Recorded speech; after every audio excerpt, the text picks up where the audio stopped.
Well, I'm excited to be able to be joined by Michael Clary, who has been willing for his name to be put into nomination for the office of First Vice President of the Southern Baptist Convention.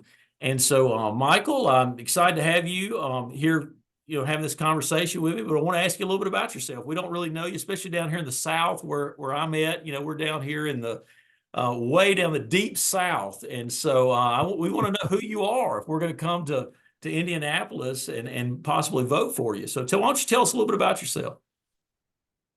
Well, I'm from Huntington, West Virginia originally. Does that count as the South to you? Well, not if you're from Louisiana. I'm sorry. It just doesn't, I know that is South, to most people, but down here, that's not, that's kind of, I don't know.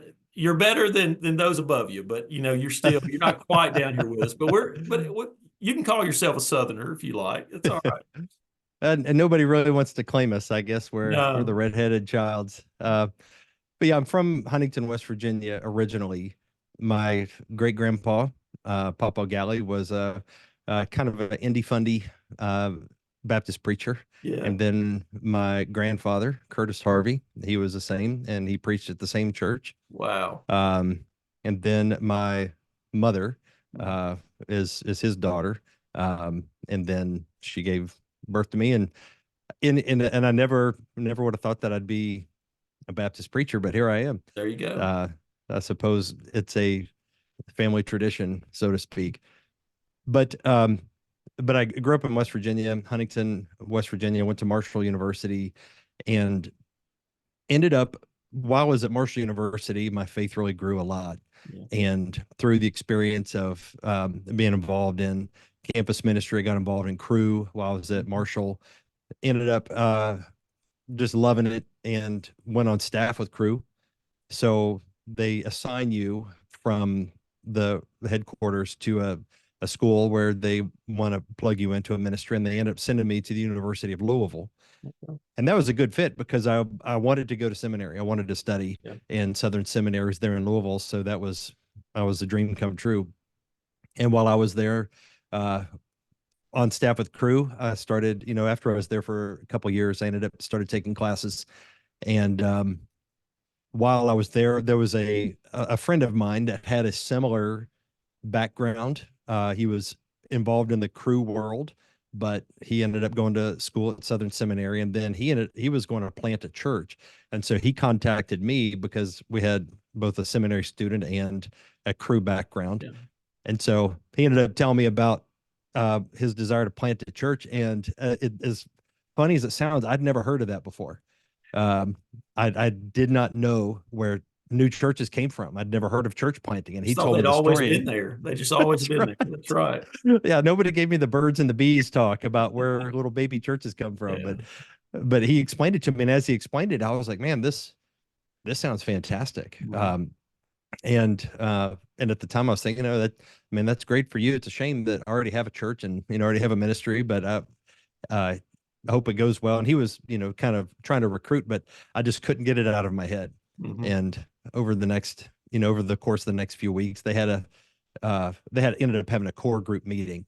Yeah. And so I was like, yeah, we'll go and, see what they're doing, try to encourage them. And as he presented a vision for planting a church, I was like, man, this is so compelling. Yeah. And a couple things that happened in that conversation was I saw the things that I love about what I was doing with crew, just doing evangelism, discipleship, and combine that with some of the things I thought were deficiencies of crew, which is you don't have the accountability, the system, the structure, the biblical warrant for the organization.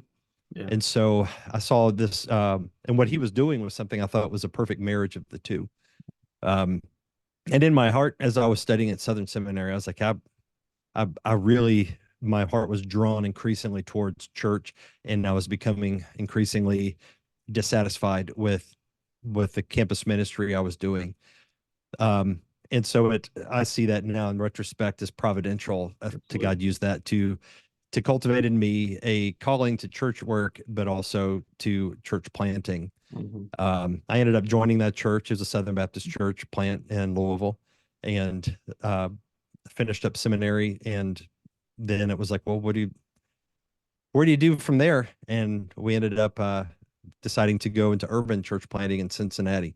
Yeah. At the time, my wife and I, we had 2 children, so we didn't know anybody, but Cincinnati was where we sensed God calling us to go.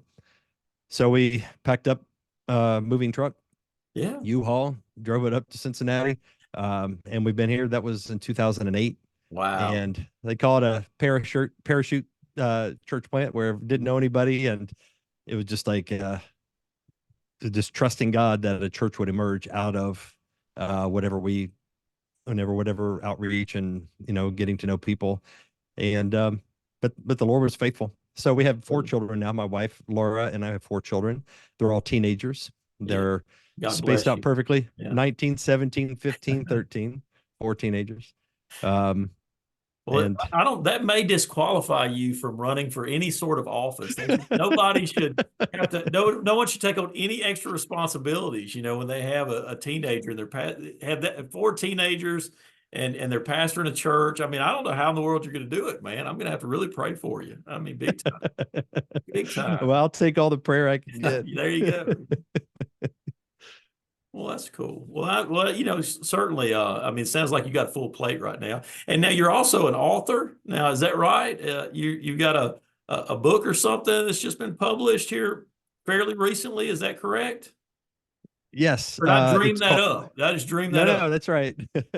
The book is called God's Good Design, Yeah. a biblical, theological, and practical guide to biblical or to human sexuality. Yeah. Forgot the name of my book there. No, don't. Yeah. But that book was born out of doing ministry in a urban context, collegiate neighborhood. Yeah. So we have a lot of students, a lot of urban Mhm. professionals, people just starting out, young people, Yeah. and encountering the sexual revolution as it's playing out in urban context. Mhm. And so I all the things that I'd been teaching over the years and learning and studying and trying to articulate the biblical principles of sexuality to an audience that was more hostile or resistant to it. And so it was a labor of love, but the reception has been wonderful to it. And I know it's been used in a Bible college as coursework for one professor at a Bible college assigning it to his incoming freshmen, and but I use it for premarital counseling. It's not really a marriage book; it's a book about sexuality more broadly.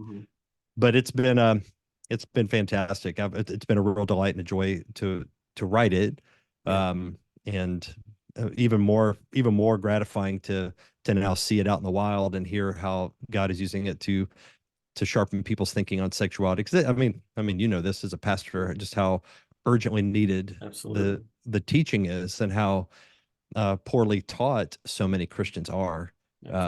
So we're having to construct a theology of sexuality from the ground up, and that's what the book seeks to do. Okay. Well, that's awesome. And we'll try to I'll try to put a link to the book down in our description when folks see this, and certainly we want them to be able to go and see that and kind of know a little bit more about you that way, kind of what you've been involved in and where your passions lie and that sort of thing. So, well, that's great. Well, just a couple of questions. We also, we do want to know a little bit about, how you feel about the SBC. That's pretty important. All right. As our convention and that sort of thing. And so, kind of as we get started on that, how did you become willing? I mean, we talked about all you have going on in your life. How did you become willing to allow your name to be, entered in for nomination for first vice president? What kind of motivates you to do that? It's really funny, Paul, because whenever this year began, 2024, I mean, this was not even remotely on my radar. I would never have thought I'd done some local. I'd been on our ALT here in our local association. I've been involved in that sort of thing, but just never saw myself running for some kind of office in the SBC at the national level. But it was connected to our previous question. The book that I'd written was in one of the chapters I address sexuality, sexual dynamics in the church. Yeah. And since the law amendment has been, an urgent matter, very important watershed moment for the SBC, there were some other pastors and friends in the SBC that had read that book and that chapter in particular, and I had been, supportive of the law amendment, very vocal about that. Um, they suggested, they contacted me and just said like, "Hey, would you be willing to consider running for office in the SBC?" Mhm. Um, and I told him that, and Jared Moore, I think, is, so he's going to nominate Oh, me, yeah. and I think Jared is eminently qualified for the job of president, and so I'm very content and happy to play second fiddle to him and support him in his run for president. Um, so so he and I I think we make a good team.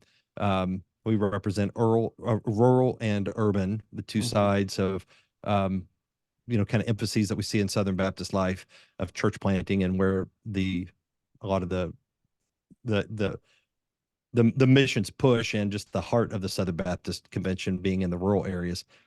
So they Jared and a couple other guys that I was connected to asked me to consider this, and I was humbled and honored. Yeah. Really kind of floored at the same time.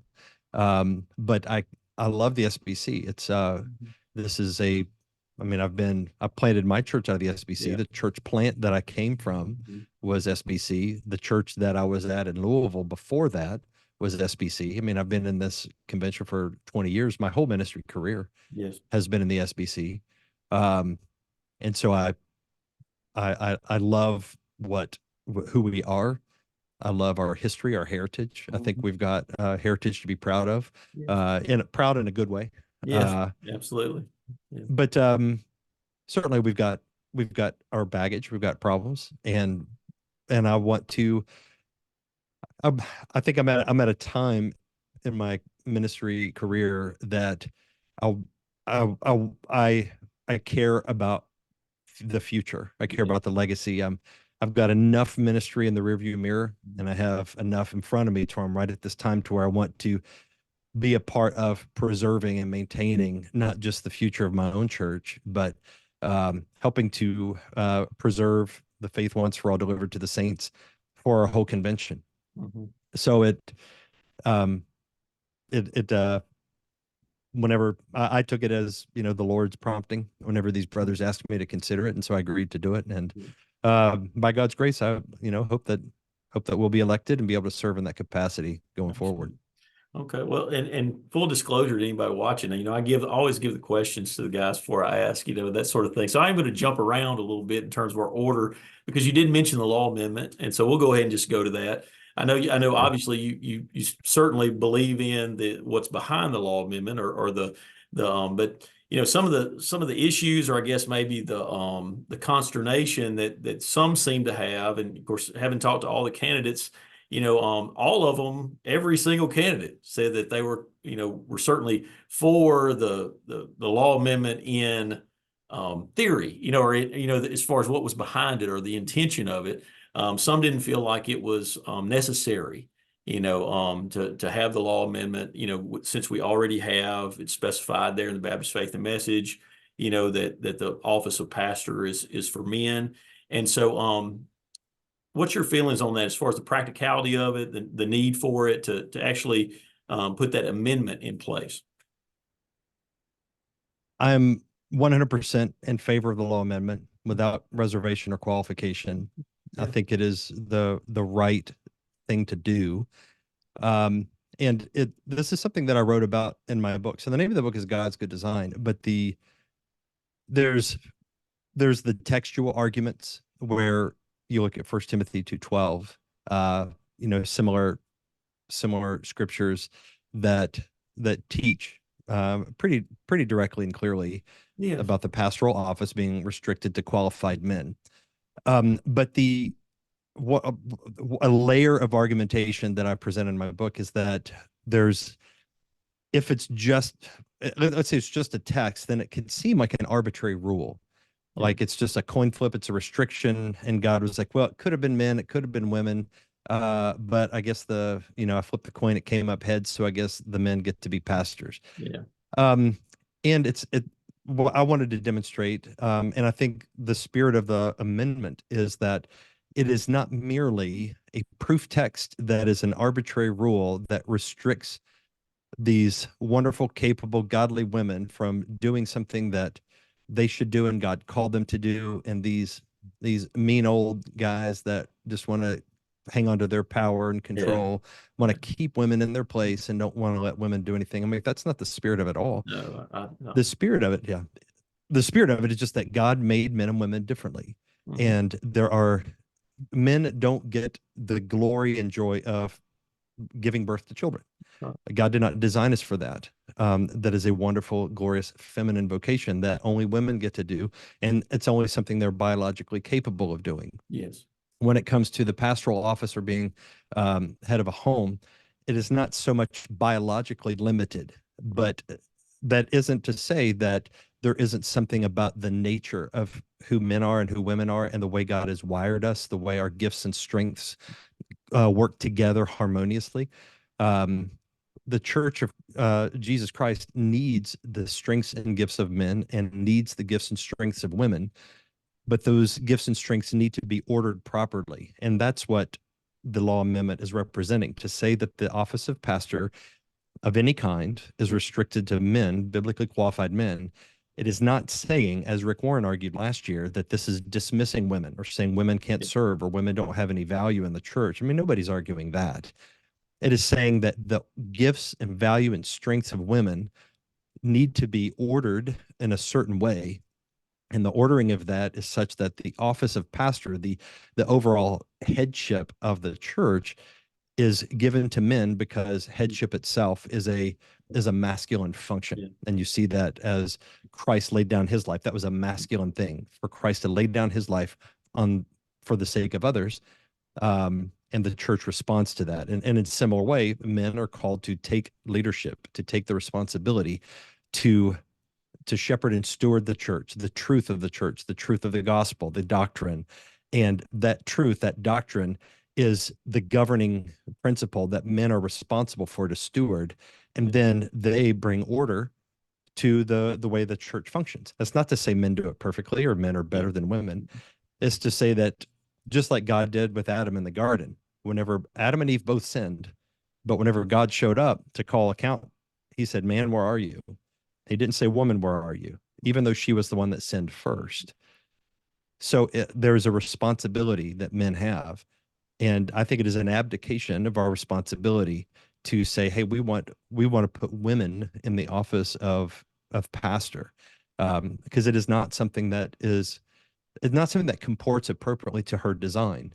There are different glories, different gifts, different strengths that the church needs from women, and there are gifts and strengths that the church needs from men. And together, ordered properly, the church can thrive and flourish. So I think the law amendment is not merely, hey, here's a rule we want to insert into the Constitution that makes this mean thing we want to do permanent, but rather it says this is not only obedient to Scripture, the text of Scripture, very straightforwardly, but this honors the way God made men and women. This is for our good, and the Scripture testifies to that also. So for that reason, I am wholeheartedly in support of the law amendment, and I would go so far as to say that if we don't pass the law amendment, that is catastrophic, because it would signal our unwillingness to obey Scripture on an issue that is contentious and controversial. People will call us names. The New York Times is going to talk about how mean-spirited and bigoted we are. And I think Southern Baptists need to cultivate a spirit of I don't care what the New York Times says. I don't care what the Washington Post or MSNBC or CNN or my local newspaper, I don't care what they say, because I care what God says. That's what matters the most. And I think the law amendment is a show of strength and courage to say, this is our rules. This has always been our rules.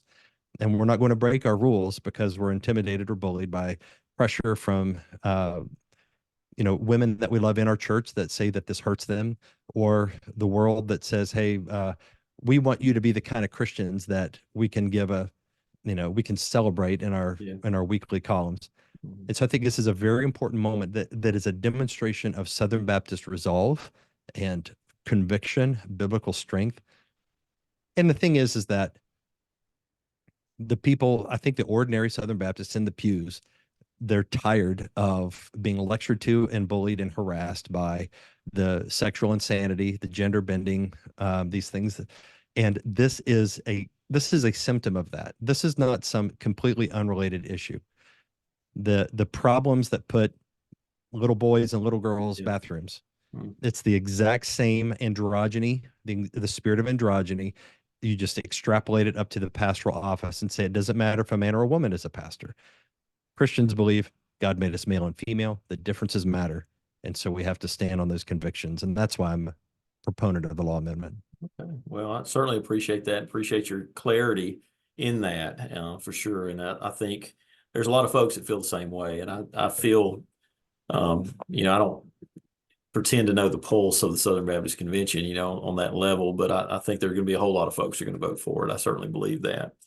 Well, as we move forward, then thinking about your church is in an urban setting, and it's a growing. Like you said, you were part of the church plant, and now it's growing quite a bit. It's in an urban setting, so it's very different. Like Jared Moore, I've talked with him a good bit. I got to visit with him, and of course, he's talked a lot about the rural churches. We don't want to forget about the rural churches, and I grew up in a rural context, and well, compared to Cincinnati, I'm still in a rural context. It is a college town, but it's still a rural context. And so, but being in an urban context or urban setting, how would you describe how cooperating in the work of the Southern Baptist Convention, has been a blessing, and has helped Christ the King Church accomplish her mission and the mission that God's given to her? Oh man, there's so many ways. It is formative for the the pastor. So I would say I've personally benefited from it, which then by extension benefits my church. Yes. So educated at Southern Yeah. Seminary, great education, Hmm. wonderful experience, professors, classes, and um, I chose the professors that I knew would challenge my thinking, Yes. that were known as very academically rigorous, Hmm. and so I am a product of the Southern Baptist Seminary. Hmm. Uh, and so I will forever be grateful for what I was taught, what I learned. And so the convictions that I hold now are the convictions from which I can evaluate where the convention is headed and even have some criticism for it. Um, but in addition to that, there's I think the Southern Baptist name, um, where Southern Baptists are used to hearing about, what a bad reputation we have, and that Yeah. I haven't found that to be true. No, I haven't Um, either. Yeah. I think it's more of a red herring and a way to kind of make us ashamed of our heritage. But um, and when I first moved to Cincinnati, um, people would ask, what kind of church, are you starting? And they're just having conversation with neighbors or friends. And I kind of felt like, well, if I say Southern Baptist, they're going to think I'm this monster, racist guy. But as I found that most people, they don't know what Southern Baptist No, means. they don't, and most of them are not even tuned in to all these things, and we Nah. might be afraid they've heard from some media source. Yeah, yeah. Yeah. And in fact, if they've heard anything, they know it's big and it's important. Hmm. Um, and it will be their impression of the Southern Baptist Convention will be defined more by who I am That's right. and how our church is than anything they might hear in the news. Everybody, people with, moderate intelligence knows that just because the Catholic Church has a scandal, that does not necessarily represent every single parish. And the No, same thing with the Southern Baptist Convention. And we don't have anywhere near the negative no, PR that the Catholic Church has. no. So the being a Southern Baptist, it's a name, it's a reputation that means something, and I wanted to mean something positive that, uh, unlike the United Methodist Church, which they've totally soiled their reputation, past the point of no return, unless something miraculous happens. So the Southern Baptist Convention has educated me, funded me. I have so much of my financial support. I wouldn't have been able to to move here without the financial support that I got from cooperative program. We were part of the Nehemiah project, which Yeah, is a I yeah. remember the Nehemiah project. Yeah, Oh, you do? yeah, Okay. I remember Yeah, that. so that was just before the It was. Send Yeah, network strategy. But that came on the heels of, Mhm. right after Nehemiah project. They kind of dissolved that, and then Send came out after that. Um, but and I have people in my church that they want to study in seminary, they want to go to Bible college. There's the institutional network and the infrastructure that is provided and created by the Southern Baptists is so powerful. Yes. And that's why I was so desperate want to fight for it, Mhm. because I don't want all of that power and strength that the Southern Baptist Convention has built to be hollowed out and captured by bad actors and liberals that want to turn it into, some kind of a drag show like they have at the UMC. So I think it's like, but it would be foolish to think that, oh, that could never happen to us. That could never happen to us. Like, that can happen anywhere if you're not contending Well, for well, uh the biblical thing about fidelity. us is we're so easily, and unlike the Methodists, which it was such a difficult thing for them to leave the Methodist Church, and in this area, so many did leave. I mean, and right here in the parish that we don't have counties, we have parishes, here in Louisiana, and in the parish that I live in, there is not a United Methodist Church here any longer, and there was five or six, at one time. I say that. I think there's one or two that haven't left, but the rest, Hmm. by and large, the majority, left. But it's for us as Baptists, if we were to head in that direction, our churches are autonomous. They just leave. I mean, I'm talking about conservative churches. We just won't be a Southern Baptist anymore. We'll still be a Baptist church. So yeah, absolutely, absolutely. Well, yeah, and when they leave, Mhm. um, and that's what conservatives do. Yeah, that's right. That's exactly Conservatives right. leave. Yeah, yeah, we leave. Yeah, we do. And when you do that, then I mean, like more liberal Yes, Christians, progressive Christians, they're more uh they more are I think they're more institutionally savvy, yes. and they Take know over. how to They'll pull. take over. That's right. Yeah, they will. And Hmm. so I've heard a phrase once that whenever an institution goes liberal, conservatives keep the faith and liberals keep the furniture. Yeah. Um, and so then you've got, so I mean, I just think about this.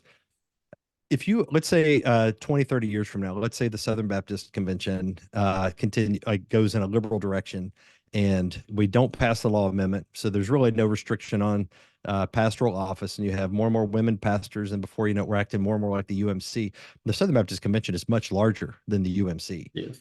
And so then the name Southern Baptist, the six flagship or the six institutions, or the seminaries rather, Seminaries. all of our institutional power, influence, ERLC, everything is now being captured Hmm. by liberals who want to use the strength that was built by our forefathers and leverage that strength against the very thing that we care about. Absolutely. Now that won't happen next week, No. but we have to be willing to think in terms of decades. And if we think, well, that can happen in 10 years, maybe not 20 years, maybe 30 years, especially in the social media age, as fast as things happen, Mhm. these things can happen in a hurry. And so like I, the fact that a Southern Baptist church preaching a hot gospel that Yes. is very much a like, I'm as conservative as you can get, but I planted a church in like the very heart of Yeah. Cincinnati, like 5 blocks from a university where there's 40,000 students Mhm. that are as liberal as you can get. Yeah. I live in the gayest neighborhood of Cincinnati, and but it's not accommodating the world. Accommodating the world is, there's no power in that. God Yeah. doesn't bless that. No. It is standing apart from the world, not in a way that's mean, Hmm. but standing apart and saying, like, I have convictions and I want to Yeah. represent what God's word says. And those convictions attract people, Yeah. and it repels people too. And I It think does. that's what we do. It's like you preach a message, and the message will draw out those that God is convicting them, and they want to be saved. and then other people, it will repel them. And Yes. a clear message will have a polarizing effect. And that's good. That's good ministry. Mhm. What a lot of people I think are tempted to do in ministry is to sort of make it all vanilla and bland, Yeah. and there's no edge, there's no bite, there's no sword that cuts. It's more like cotton, it's just Yeah. kind of, it's soft and cushiony. And there's not the same power there. Mhm. I think the Southern Baptist Convention has this history, legacy of bold conviction and courage and fierce evangelistic fervor and zeal and prayer and revival. I mean, like so much. And I'm like, man, I want to see those things harnessed and cherished and fought for, defended and Yeah. perpetuated for the next generation. Well, that's awesome. That's good. Well, I do want to just ask you. I know we're really have went off in the weeds, with with the law amendment and Sorry. that's all right. Hey, that's okay. That's good. We want to see your passion, where you are, and some of that's my fault. I'm asking those questions, but what about other issues, in Southern Baptist life? I mean, there are there's certainly many other things going on. I don't mean to kind of paint you into a corner or anything like that. But I mean, what do you see as other than the law amendment and other than, those things, what do you see as the most pressing issues facing the SBC? And of course, always, you also want to know, what should we do to address them? So are there other issues that you see, pressing issues, facing the SBC? Yeah, that's a great question. So I think there's two other things, and there's a lot of overlap, Yeah. um, because we're not a control denomination. No. Um, and so we're a convention that cooperates for a purpose. Hmm. And so the nature of our convention dictates what our priorities are. Um, and so that would necessitate some priorities in the relationship between the individual churches and those that are entrusted with the various resources Hmm. that they're stewarding. The two things I would say are there's a trust problem, and that manifests in two other areas. One is in the leadership, and one is in the way money is handled. And those are kind of at the very core of what the Southern Baptist Convention is. Yeah. So with the leadership thing, now I say this not knowing. I don't know individual people. I don't have any particular animus towards any individual leader. A lot of I don't know a lot of who the leaders. Yeah. I don't have relationships with a lot of the leaders. You'll hear things, you'll see things, but so this isn't directed at anyone in particular, but I can say that there is a trust deficit and a sense that those that are being entrusted with the resources given to them by the cooperative program, um, there is a reticence to really listen to what the messengers and the churches want. Hmm. Um, so I think that, and I think it's very ironic and strange. I saw an interview with John Whitehead. Yeah. Aaron Wren interviewed him a couple days ago, and he told a story that was really a good kind of a case study encapsulating what I observe, where you have former and current presidents of the SBC coming out and opposing the law amendment, which is supported by upwards of 80 or 90% of Yeah. the churches at the last convention. Um, that shows a leadership that is out of touch, Yeah. and doesn't really, wants to leverage the position that they're in to oppose something that the churches want. And what the churches want is not something that is remotely controversial. Yeah. It is basically saying we've always believed these things and we want to make sure that we continue believing these things. Hmm. So I think there is a problem where the leadership of the convention, there's a trust, a breaking of trust between them and the messengers. And Hmm. so I think there needs to be a type of leader that is going to make sure that we are representing what what the messengers are always going to be more conservative. Yes, absolutely. Heresy and liberalism usually comes from the top through the Yeah. elite levels. But the rank and file people are always more conservative, and we're built for that sort of accountability, and we need to make sure that that accountability is represented. So leadership is one. We need good leadership, and that's why I think Jared Moore is. That's why I'm excited about his candidacy. He's not a politician. He's not this big charismatic guy that is glad handed shaking hands and look at me, and it's like he's an ordinary regular old Southern Baptist guy that is smart as could be, very well educated. So he's got the chops, but he's an ordinary pastor, and he wants and so he doesn't really he's not angling for an institutional job. No, He's not trying to be yeah. president of this or running that, like of some seminary, getting a job where he's making, big bucks. He wants to be an ordinary pastor of an ordinary church in an ordinary town in rural Tennessee. That's the kind of guy that I think if anybody's going to have the courage, he doesn't have quite the career path to be threatened if he takes a bold stand. So leadership is one. The other one is financial transparency. I know like Rhett Burns has proposed an amendment. To me, it's hard for me to fathom a universe where it doesn't make sense for us to have the most basic disclosure that would be required of any nonprofit. Not to get the government in our business. So it's 990 IRS level, Form 990 level transparency, but not that form exactly. But just for people to know, hey, where's the money being spent? Because what if we were to find out that we've got millions and millions of dollars being squandered by, these little buddy deals and nepotism and wasted. I'm like, that's if you want trust, you have to let people know where the money's coming from, because the money is the whole reason why we exist. It's so we could do missions together and pool our resources more effectively. That's the whole reason why the convention was founded. So if we don't trust where the money's going, how it's being sent, then you're going to have a lot of conservative churches that they're not going to give money. They're not going to want to be a part of it because they want to know where's this money going. Yeah. So those are big issues that I would advocate for. Okay.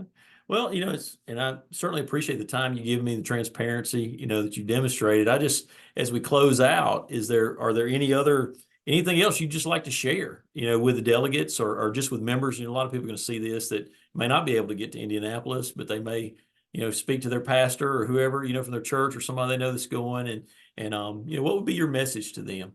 A final message. I would say that the SBC is worth fighting for. I wrote an article a month or two ago, and it is why the SBC is worth fighting for. And I was comparing it to Acts 29 because I had some familiarity with Acts 29. And in writing that, what I saw was like the SBC is a real institutional powerhouse. And I think we're incredibly blessed with what God has given us.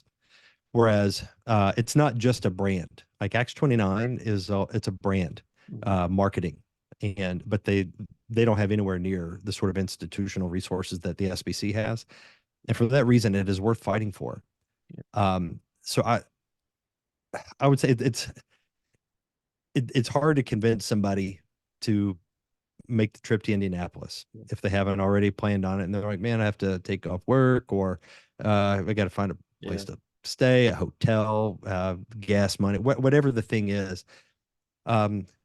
There's the Center for Baptist Leadership has been able to connect with some resources to help scholarship people, or at least help people to find a place to stay in Indy, so they can the cost saving measure there. I would say that it is worth fighting for and worth sacrificing for, and not in a one and done, we don't get what we want, take your ball and go home kind of thing, but it is worth staying in and fighting and just committing to it. Something like I'm committed to, unless my church overrules me. But my commitment is to stay in the SBC and keep fighting, keep pushing, because this is it's not like you can just turn everything around in one vote, one convention, and it's all over. It's like we have to, it's kind of the sword and the trowel from the book of Nehemiah. It's Mhm. like you fight, but then you have to build and reinforce and defend gains that are made. And so this is just like the conservative resurgence. It's a multi-year project over many years, and it's an ongoing thing. We'll always have to be doing this. So I would just encourage any Southern Baptists that if anything I say resonates with them, um, do whatever you can to get there and um, to commit over the long haul to like this is worth fighting for. This is a legitimate ministry. It's a legitimate a thing to preserve and work for. And so do whatever you can to get to Indianapolis. Vote the law amendment. That is top priority in my mind. I think that is the key issue this convention. Um, Vote through the law amendment, and let's vote for good leaders. Let's vote for financial transparency, and then slowly, I think we can continue to make some good progress. And I believe it is within our reach. Yeah. If I were a betting man, the Vegas odds I think are in our favor. I don't know if we'll win necessarily everything I'm hoping for and praying for. But I think the law amendment, I'm very optimistic and confident that Mhm. we'll see this through. Um, and but it's if it there's always going to be something else down the road. It's got to be just a commitment that we're in this thing for the long haul. So that's what I would encourage people to do is get in the game and come fight with us for the health of the future of the convention. All right. Well, thank you so much for giving me a little bit of your time, and certainly looking forward to maybe running into you at the convention here I'd in love just a that. few weeks. All right. Well, God bless you, man. Thank you, Paul.